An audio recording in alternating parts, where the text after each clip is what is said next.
welcome to my YouTube channel. Do subscribe, like, and share. Hello, hi, Dimalang Absheni, Dimaturoni, everything. Hello, hi. Welcome to my YouTube channel, and thank you so much for continuing to love on us and continuing to just like, subscribe, share. We appreciate it very, very much. This is where you get to know your identity, understand love, and discover purpose. And currently we are on the subject of purpose. I did mention in the last video that we are going to be tapping into almost everything, as time goes by, but it has been just an introduction this year of these particular topics.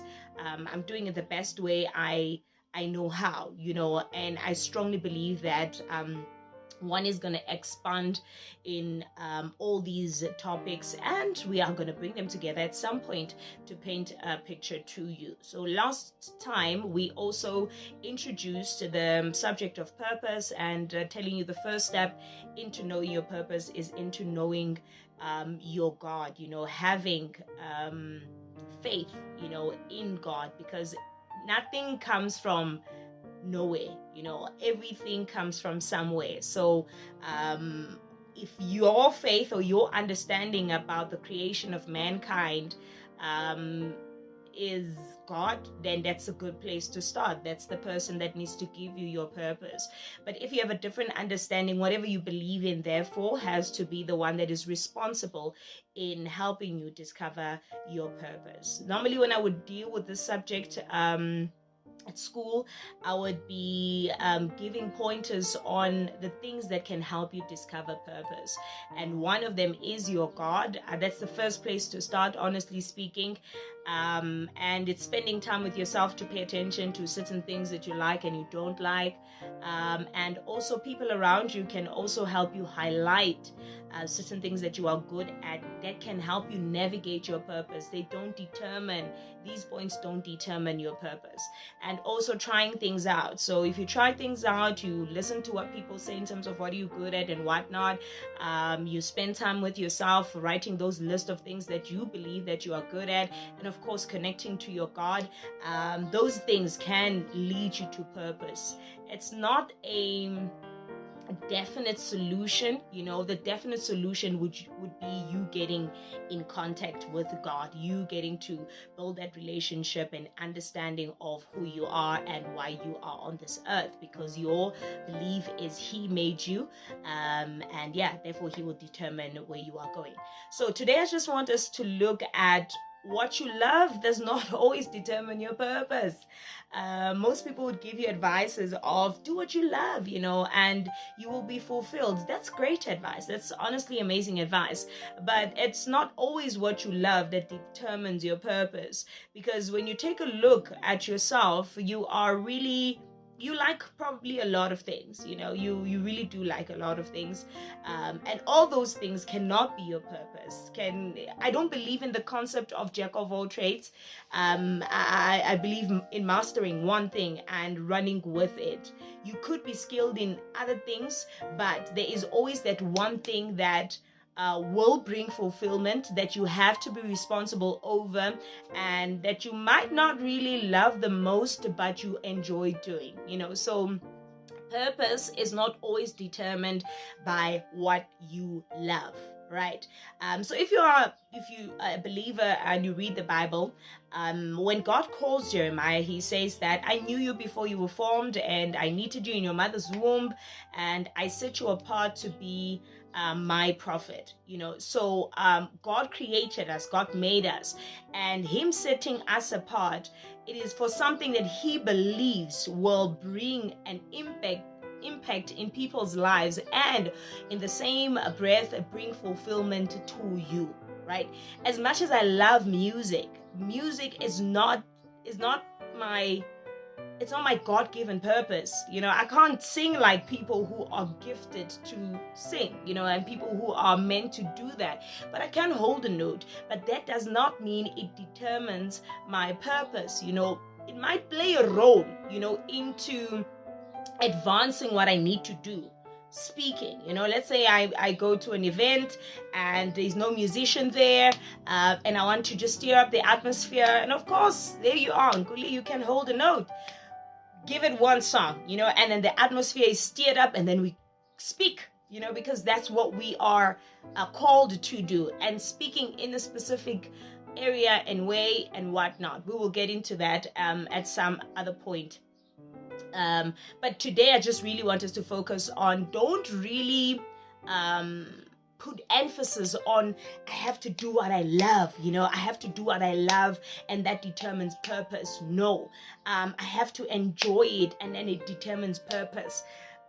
You don't always enjoy purpose, honestly speaking, but one thing purpose is very consistent at, it's fulfillment. It really, really, really makes you feel relevant. It makes you feel worthwhile. Everything you do when it's in alignment with your God-given purpose, it's never a waste of time. It might not be the most enjoyable thing ever.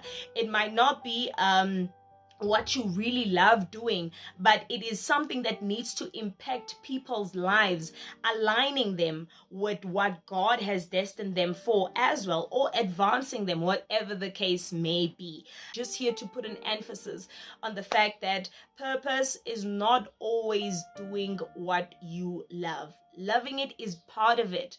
Enjoying it is part of it. But the greatest of them all, purpose is doing what God has meant, or rather God has assigned you to do, that will bring an impact into people's lives, leading them to the one that has created them. So if it is God-given, it must lead people to God, or it must express God, and or rather reveal the creator, so that's purpose. Purpose is not just we're starting a business and we are an entrepreneur and things are going well, we are making money and it ends there. I think not all people can do it, but if people put their mind to it, they can do what you do. But it's in how you do it, and it's in how you express it that makes it purpose. So if it's God-given, not man-given, because men have their own opinions and they can also kind of say things that will help you end up doing things that they would prefer you do. Because I get a lot of compliments on a lot of things. It's like, you're such a great MC, you must take it to the next level. Others people go like, you're called for TV, or whatever the case may be. And it's good, it's great compliments, and I really do appreciate them, but they can be man-made. I might end up knocking on doors to only do what other people enjoy seeing me do, instead of doing what God has intended me to do. So those two things are different, and people are going to love you for that. And sometimes, even if it doesn't bring any impact or change in their lives, as long as they enjoy you, and it's enough, right? So that's why it cannot just be what you love doing, what you enjoy doing. It has to be in alignment with what God says you should be doing, and that does not always carry fun. You should also look at Jeremiah's response in that scripture. It's like, wait a minute, I'm too young for these things, right? But God entrusts him and says, I've equipped you. So it can be something beyond you, it can be something bigger than you. Why? Because you don't determine it.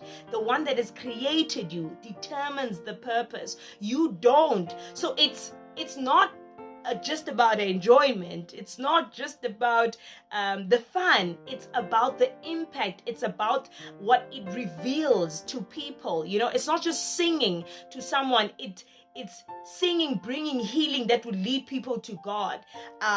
It's not just dancing, it's dancing bringing restoration that would reveal God. So if it's God-given, ultimately it must reveal him. It must also lead people to God. I'm talking about God-given purpose, and not the man-given. What is given by man, it's going to be enjoyed by man. It is also just to satisfy their own desires. And then, it's okay for them. It's like when someone says, Nkuli, you're a good cook. You cook nice. Why don't you start a business? I cook nice for my family. That's it. I don't want to start a business out of it. I can do something about it, but mankind want to enjoy it for their benefit. It could also distract me from my God-given purpose, because if I now start submitting to what men think I'm good at, what God says I'm good at might end up suffering. And that is where the thin line is. And if we are not careful, we might just be living lives in our man-made purpose or our man-given purpose instead of our God-given purpose. So we cannot ignore the subject of the Creator when we talk purpose. We cannot ignore the impact it does on people. We can't ignore that. We really can't. When we talk purpose, it must impact people's lives. It must reveal the one that has given it to you. It must lead people to the one that has given it to you. It must not just be enjoyable, it's also a great responsibility. Purpose is not just fun, it's responsibility. That means that there's work required, discipline, and all these other things that you can think of. So we will be talking more in alignment with this, but today I just wanted to establish the difference between man-given purpose and God-given purpose, and also that it's not just always doing what you love. It's just doing what you're meant to do, and then that's basically it. See you on the next one.